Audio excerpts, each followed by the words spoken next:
to Video from the Ville. This is Professor Greenewald, and we are going to continue with Public Administration, Government 241, and this particular lesson is on organizational design. We've just covered organization. Now we want to take a look at how we go about putting an organization together, how we go about establishing an organization. Perhaps the best place to start would be your organization chart, the chart that shows all the different positions within the organization and how they relate to one another. What's true about organizational charts is they generally clearly show two things. They clearly show the division of labor, and they can clearly show who is whose supervisor. But organizational charts also reveal three things. Organizational charts also reveal the nature of the work that's performed by every component of the organization. The organizational chart will also show us the grouping of components on a functional, a regional, or a service basis. And finally, the organizational chart will show us the levels of management in terms of successive layers of superior subordinates, superior subordinates. So those are the things that an organizational chart can help us with. The organizational chart, on the other hand, does not show us at least 5 things. What are the things that the organizational chart doesn't help us with? Well, the organizational chart doesn't show us the degree of responsibility and the degree of authority that's exercised by positions that are on the same management level. If you have 2 positions on the same management level, the organizational chart won't allow you to discern who might be more important, who might be more have more responsibilities in that organization. You find that organizational charts sometimes aren't very clear on differentiating line and staff positions, for example. And we find that many people believe that the linear distance from top to bottom between 2 different positions would tell you the difference in their status, the difference in their importance. It's not necessarily true. Let me give you 2 examples. For example, in Greene County, again, where I worked as Director of Community Development, the county was led by the county commissioners. Remember, we call them commissioners in Pennsylvania. In Virginia, they're called supervisors. There were 3 county supervisors in Greene County, just as we have 3 county commissioners in most counties here. And we find that the one county commissioner was a really savvy and very advanced farmer. He had all the advanced technologies, and he was a very successful farmer. The other supervisor, who was the chairman, was a postman during the weekend, a pastor during the weekends. Very, very well-respected man in the community and very bright. And then the third man was a successful business person, a successful businessman. But for whatever reason, he didn't relate well to other people, and he never really found his way in county government. Several times he came in to our office and he'd simply sit there and he said, "Oh, I just want to watch. I just want to observe you people." I asked him numerous times if there's anything I could show him, anything he wanted to see in our operation. He said, "No, I just want to observe." Over a lengthy period of time, the other 2 supervisors, they were always respectful of him, but they, 2 of them, knew what they were going to do before the meetings occurred, and the third supervisor was of negligible importance, so that you could have gone down into the county organizational chart and someone in the lower rungs of the organizational chart would have had more importance, would have had more significance in county government than he did, even though he was at the top.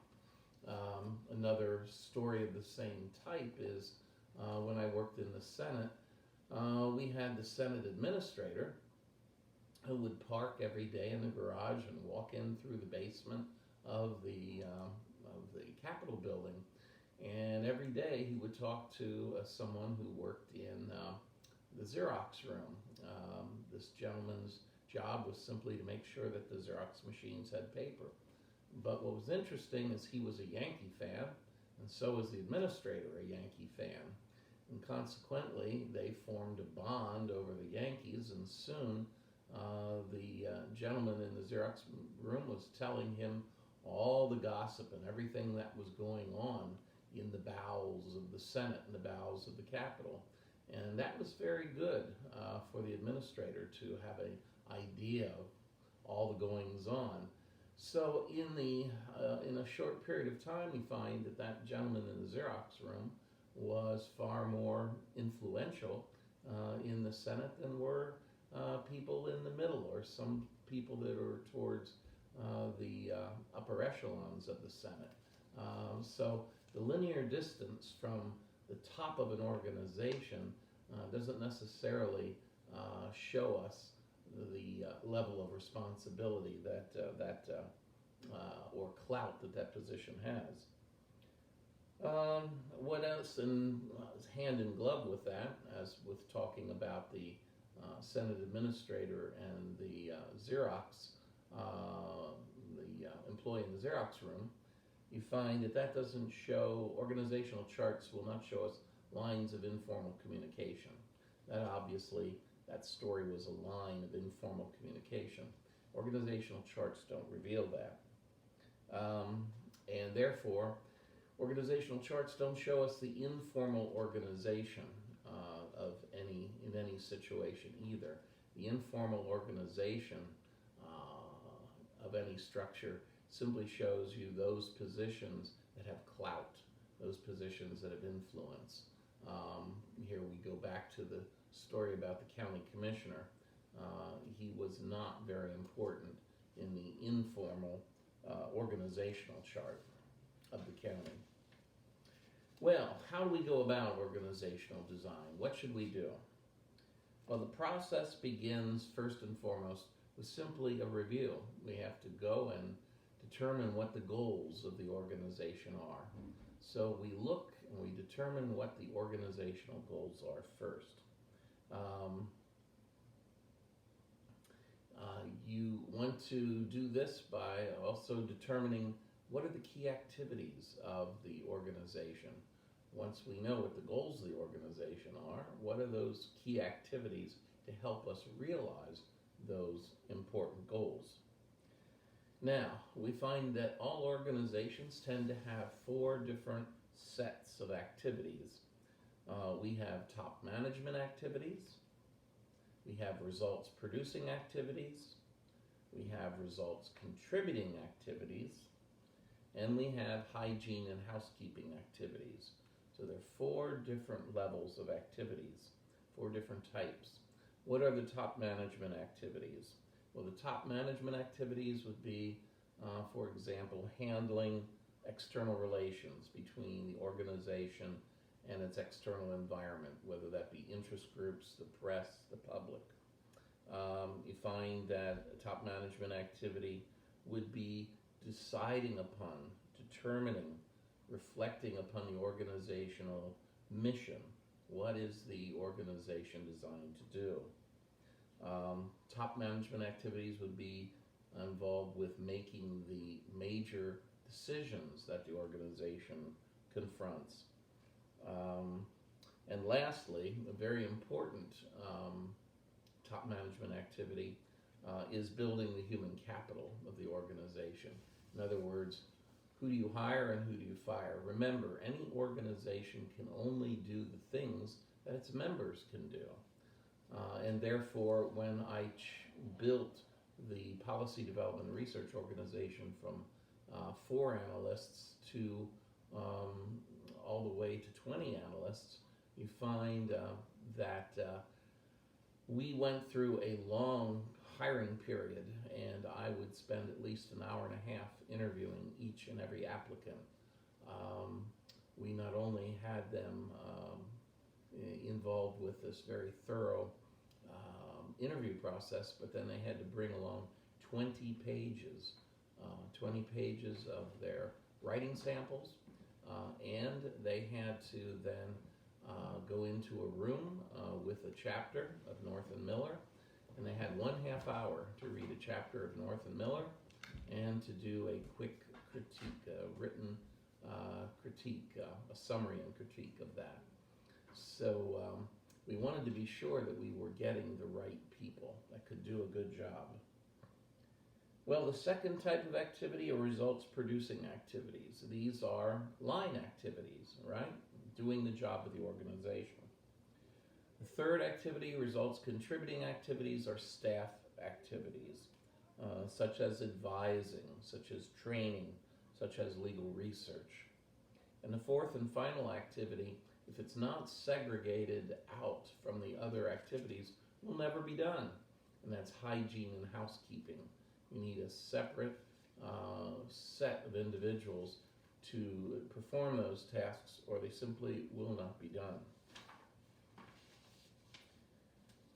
Well, organizational design has been reflected upon over the years by Peter Drucker, and he has many interesting insights that are useful to us when we're involved with building an organization.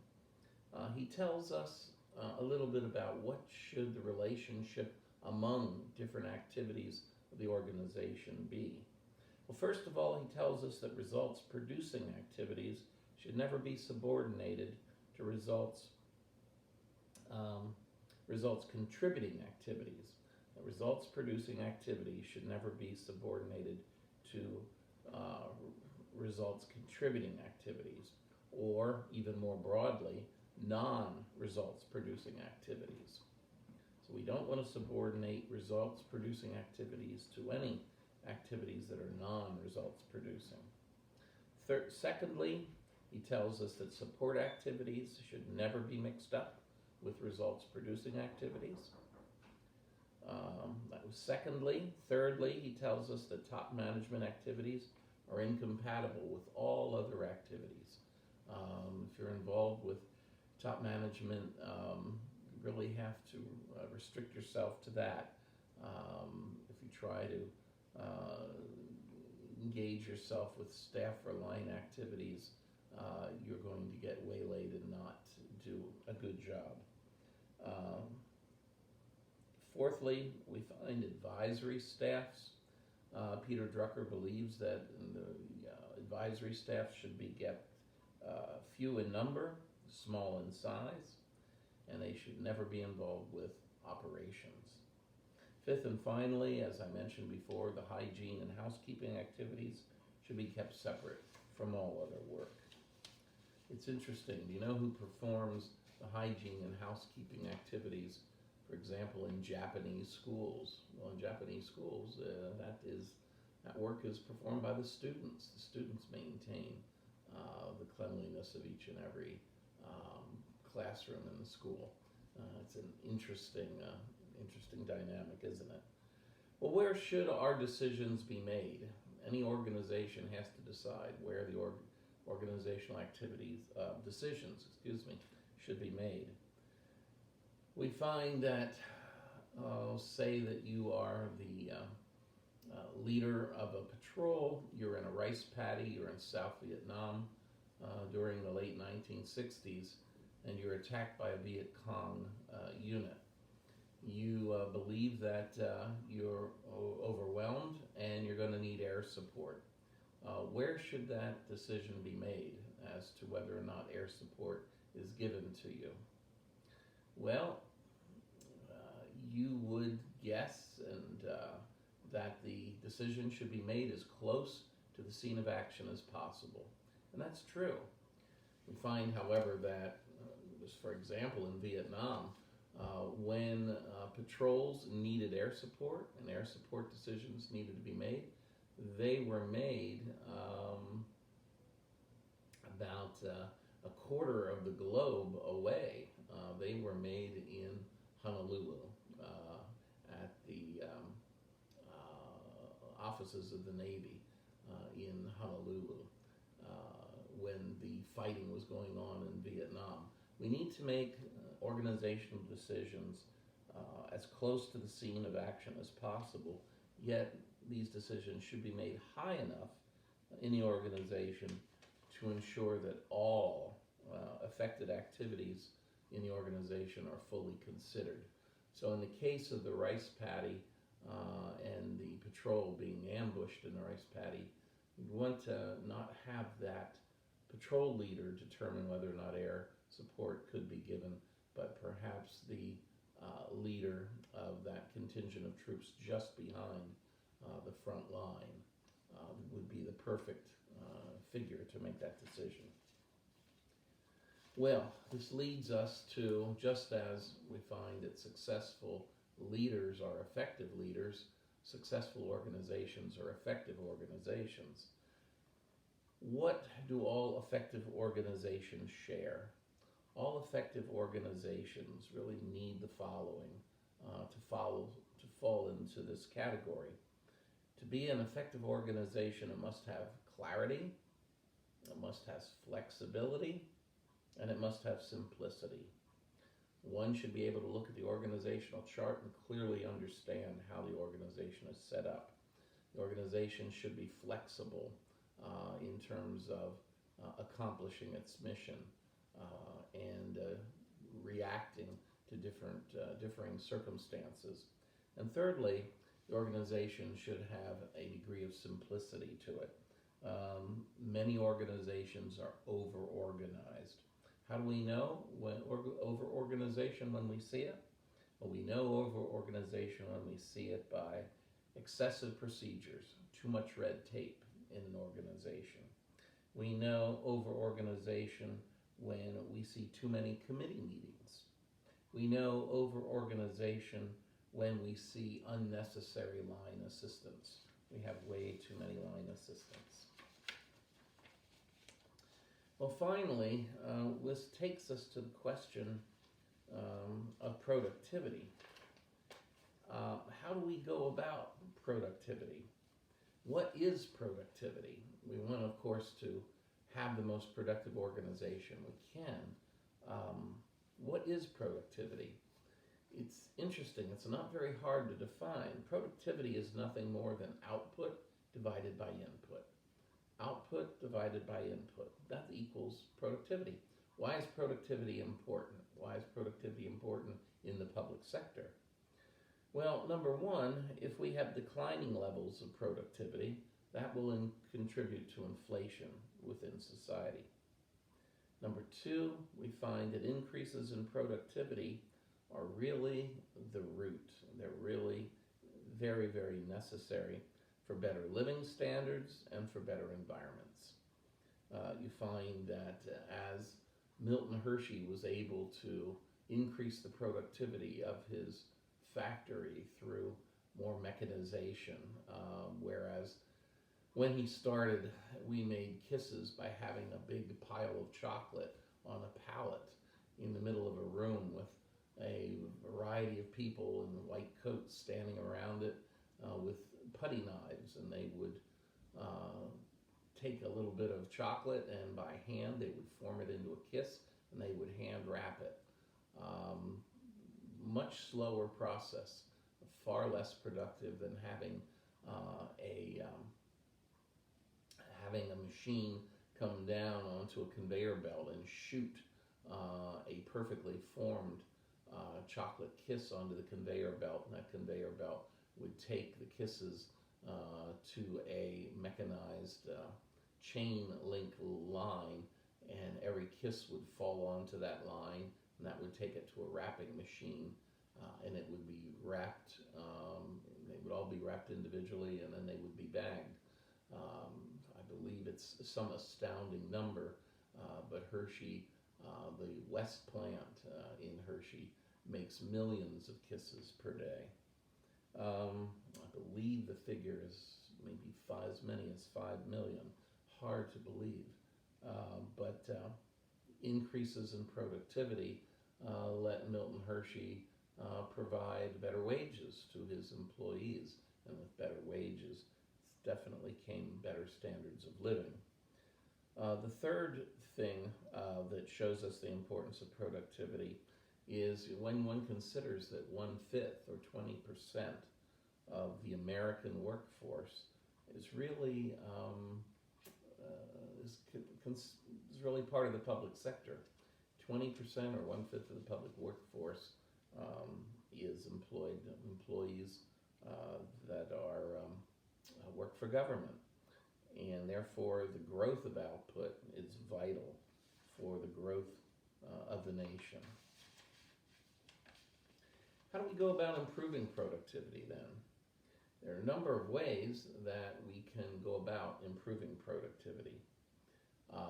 One, what we were talking about a moment ago with Hershey Kisses.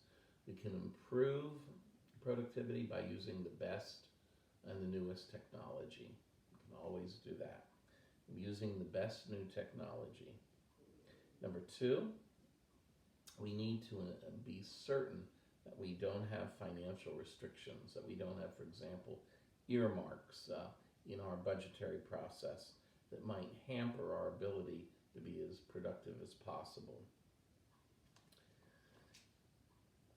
Number three, we want to use the private sector where possible. The private sector, of course, is set up to make a profit, right? And therefore, you have a situation where if the private sector doesn't make a profit, it goes out of business. So market forces are there to drive efficiency. Government doesn't have that. And therefore, government rarely, if ever, uses its resources to in the most productive way possible. So we can use the private sector to do things that in the past we have thought government had to do. For example, in the early 1990s, the issue of privatization went across the country like a prairie fire. Whereas when I was growing up, each and every town and village had its own garbage team, its own garbage truck and team. We learned over time that it was simply better for each and every town to simply hire a private trash hauler that those individuals did not have to be paid quite as well. You didn't have to give them quite as many benefits. They worked harder, and you find that you're able to accomplish more with fewer resources. So that is one example of privatization. Of course, now we've gotten to the point where we even look at the privatization of things such as prisons, for example. That is a topic, for example, that I've testified in the state capitol before the State House and the State Senate on the issue of private prisons. But we are certainly looking at privatization on many fronts of government action. Fourthly and finally, we can improve productivity through the intelligent use of incentives. Everything that government does has an incentive to it. We need to look at these incentives. This is something that Governor Casey never wanted to admit. He finally admitted it in his last year of his 2 terms in the governor's chair in Harrisburg. It was something that we struggled, the majority caucus in the Senate of Pennsylvania, we struggled with Governor Casey about this all 8 years of his term as governor. He didn't want to admit that something that government did could cause people to behave one way or the other. Well, we find that current government incentives, they penalize bad performance, but they very rarely reward good government productivity levels. We find who do the rewards go to in government? They go to the people who use up their whole budget every year and who build larger and larger organizations.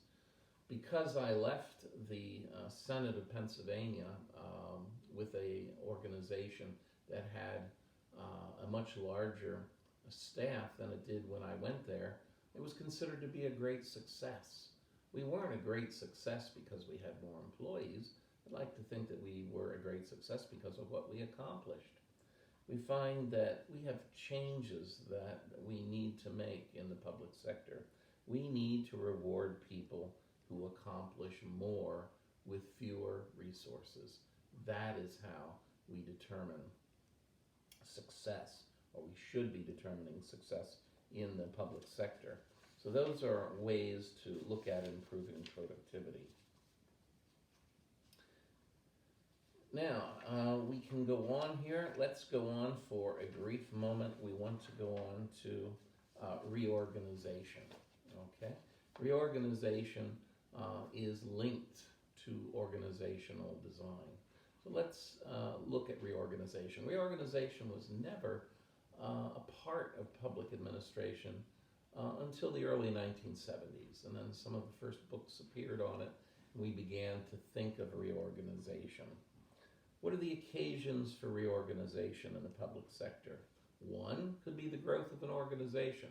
The organization gets bigger, so we have to reorganize it. Number two, we can have a situation where there are new management techniques, new equipment, and new technology that would modernize the office. That might be an instance where we need to reorganize. Remember when I said we brought personal computers into the Senate of Pennsylvania? We needed to reorganize the Senate so that every caucus, all 4 caucuses, had a computer office. Number 3, we could have the obsolescence of low-ranking organizations as we find that there are fundamental policy changes that can occur at the highest levels of government. For example, we had a situation under President Carter. President Carter believed that it was wrong for the world to know where its foreign aid came from. He didn't want the United States taking credit or being too haughty, if you will, about giving foreign aid to many of the areas of the world where it was needed. And so he gave all of our foreign aid to the United Nations. The United Nations then distributed it to the world, and all the people across the world who received that particular assistance, they thanked the United Nations. This aid had traditionally been sent out through the Agency of International Development. You find that President Carter essentially almost eliminated AID completely. Well, we find when Ronald Reagan came into office, Ronald Reagan had a completely different philosophy. He believed that the United States should toot its own horn, that if you don't talk about your accomplishments, who else will do it for you? So all of a sudden, AID, there was a fundamental policy change, whereas AID was downplayed by the Carter administration, it was reinvigorated by the Reagan administration. And so now we no longer gave the United Nations our foreign aid to distribute to the world. We gave it back to the Agency for International Development under the U.S. Department of State. Now, certainly what AID began to do, AID began to hire private contractors who went all over the world, and they distributed the aid that the United States wished to give. But people knew where that aid was coming from. Fourth and finally, you find that in order to realize higher levels of efficiency, we should also engage in reorganization to make an organization more efficient. If you generally ask people why an organization is being restructured, they will almost always tell you it's because they want to achieve higher levels of efficiency. But is that in fact the case? Does that happen? The professor that you've heard me talk about throughout the semester, one of the 3 giants of American public administration, Frederick Mosher, from the University of Virginia. Frederick Mosher did a very thorough and comprehensive study of all reorganizations that occurred in the federal government between 1949 and 1969. So he did a complete study of all major reorganizations in the federal government for a 20-year period between 1949 and 1969. In fact, there were 86 of them. How many of those 86 reorganizations do you think resulted in higher levels of efficiency? How many would you guess? I love to do this in class so we can get a good range of ideas. Well, the answer turns out to be 3.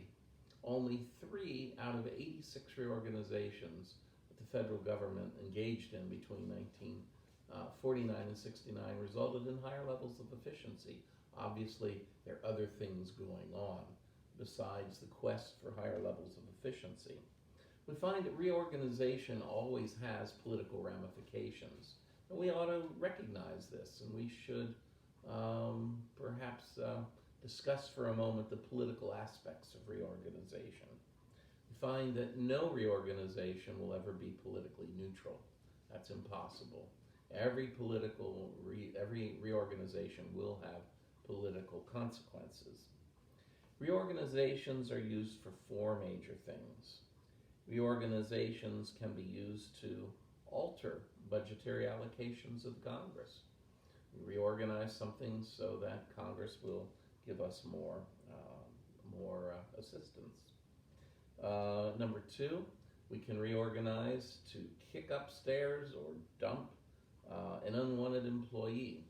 I mentioned to you that after the loss of the Lieutenant Governor Bill Scranton III in 1986 for the governorship, we thought that there might be a seamless transition from Governor Thornburg to then Lieutenant Governor Scranton, and we find that that didn't occur.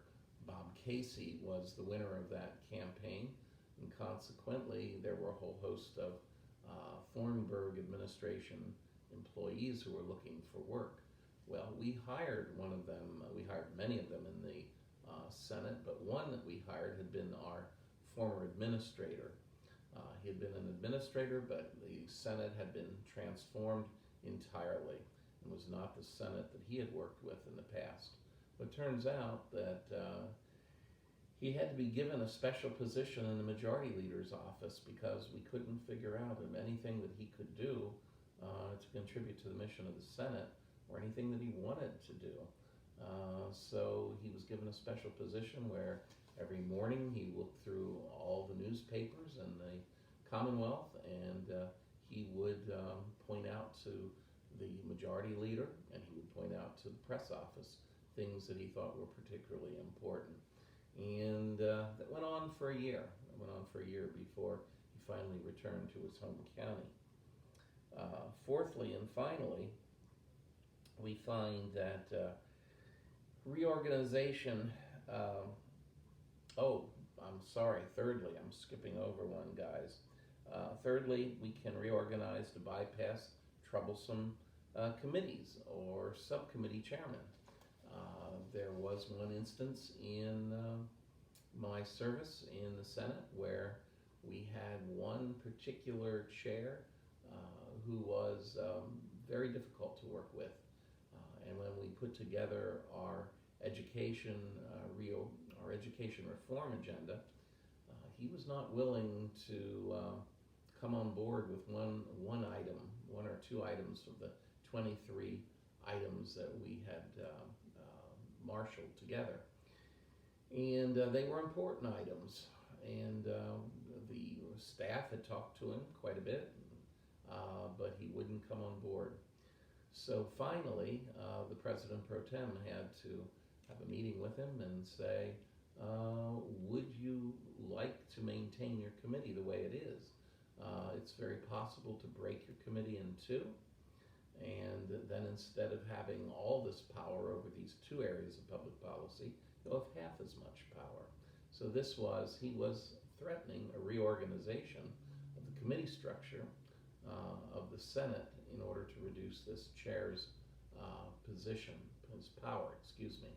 So therefore, the chairman had a change of heart, and he supported the whole education reform agenda. Um, Fourth and finally, we can reorganize to try to save um, programs that have little political support. You find that the United States Information Agency was very important, particularly during the Cold War, in disseminating information behind the Iron Curtain to Eastern Europe, to the Soviet Union, to China, and so forth. You find that this was a program that didn't have a lot of political glamour to it. Just as, we have the Voice of America, Radio Liberty, and Radio Free Europe. There wasn't a lot of public support for that. The support came from the refugees that had settled successfully in America from those areas and knew how much they needed that information and how much it was appreciated and how much it could transform that area. So you found that a number of administrations thought if they just changed the name of the United States Information Agency, find Jimmy Carter again decided to change it to the International Communication Agency. And he thought by reorganizing it as the ICA, that agency would therefore be able to obtain greater political support. It wouldn't be as jingoistic with USIA. Well, just think for a moment. The ICA, transpose those letters, and you have what? You have the CIA, right? And when you don't have the Latin alphabet, there were many people around the globe who were aghast when they looked at the former USIA library building, and now all of a sudden it seemed to have a designation for the CIA on it. It was really the ICA, not the CIA, but that was lost in translation. And you find that when Ronald Reagan came into office again to gain support back for the mission of information dissemination and the missions of Voice of America, Radio Free Europe, and Radio Liberty, that indeed you find that the USIA label had to be renewed, reinvigorated, returned, and the ICA was sent away. So we also then do engage in reorganization to try to save programs with little political support. Well, one last item about reorganization, and that is the whole concept of organizationitis. That's ORGANIZITIS, and there's one slide on this. And on this slide that talks about organizationalitis, I actually have a picture of Frederick Mosier there for you. And I have a picture for a reason. It's because when he talks about reorganization, he tells us that reorganization can sometimes be taken too far. And that is when he coins this term, organizationitis. And he said that, for example, the State Department was very much caught up in organizationitis in the 1960s and 1970s. Let's look at how many times the State Department was reorganized in a short period of time. Too many times and too quickly for the organizational structure to digest those changes and to see if they really worked well or not. Well, we have, first of all, President Kennedy coming into office, and he wants to take a new look at U.S. foreign policy. He began the practice of calling the desk officers in the State Department directly rather than routing his call through the Secretary of State or an Undersecretary of State. Can you imagine you're the desk officer for Thailand and you pick up the phone and there's President Kennedy on the other end? Find that he organized something called the Herter Commission. Christian Herter had been the last Secretary of State for President Eisenhower, and he asked him if he would study the structure of the State Department and see if there were structural issues that could be addressed to improve the effectiveness of the Foreign Service. And it turns out that Christian Herter hired as the executive director of that particular reorganization effort Frederick Mosier. Frederick Mosier was the executive director of that. So you have the Herter Commission being formed and looking at the State Department in 1961 and 1962. So the State Department is reorganized once then.